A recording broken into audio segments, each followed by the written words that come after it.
All right, so let's break this down, right?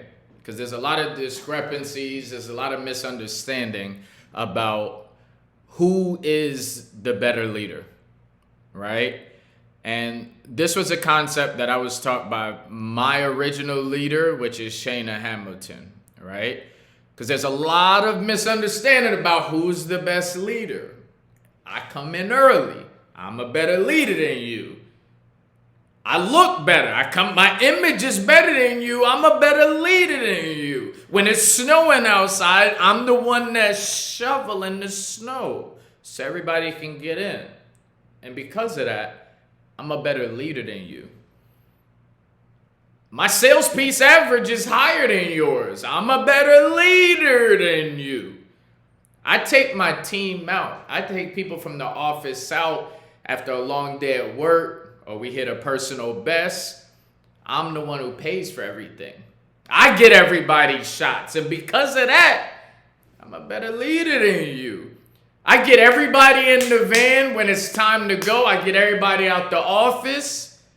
And because of that, I'm a better leader than you. So, let's talk about it real quick.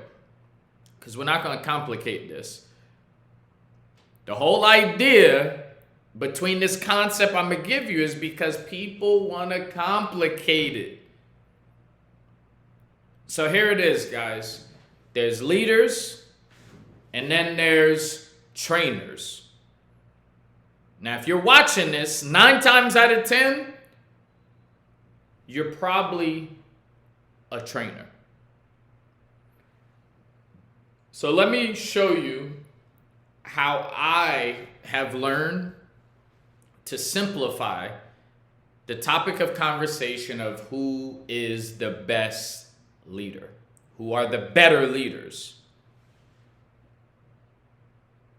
If you're a JTL or above, and you have one JTL,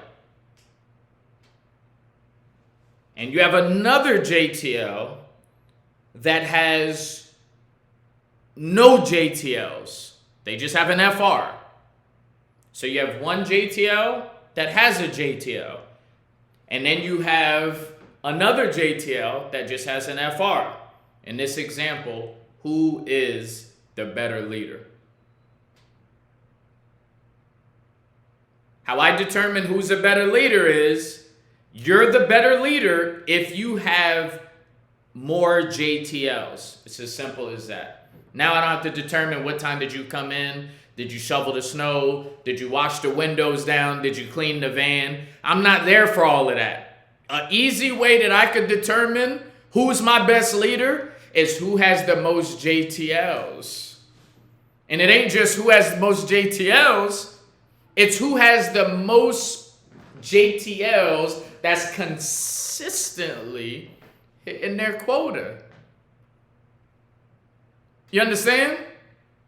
So again, I want to bust the myth. I want to put this to bed.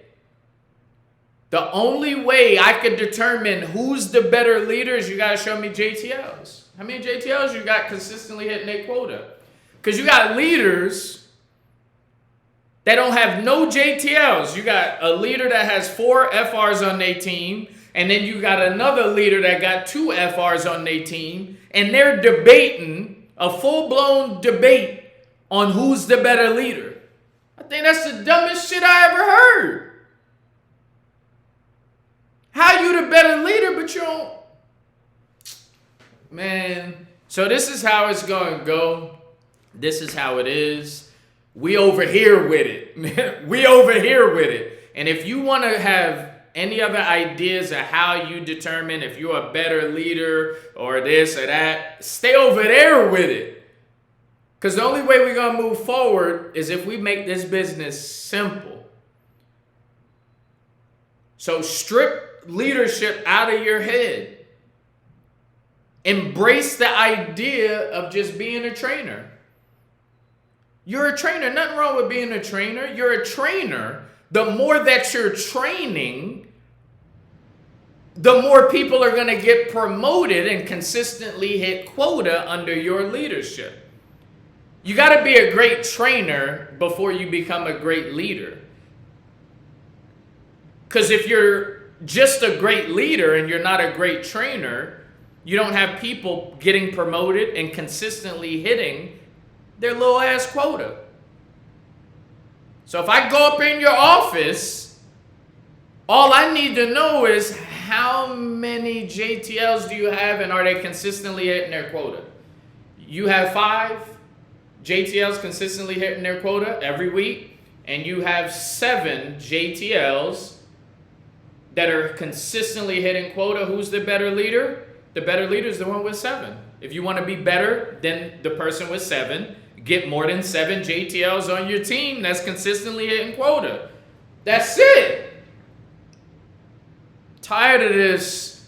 I gotta have a good memory these days. Like, people trying to say, yo, well, I did this, so I'm a better leader, and I leave this, and I'm a better leader because that, and I dress like this, so I'm a better leader. Like, I get, man, that's a lot to remember.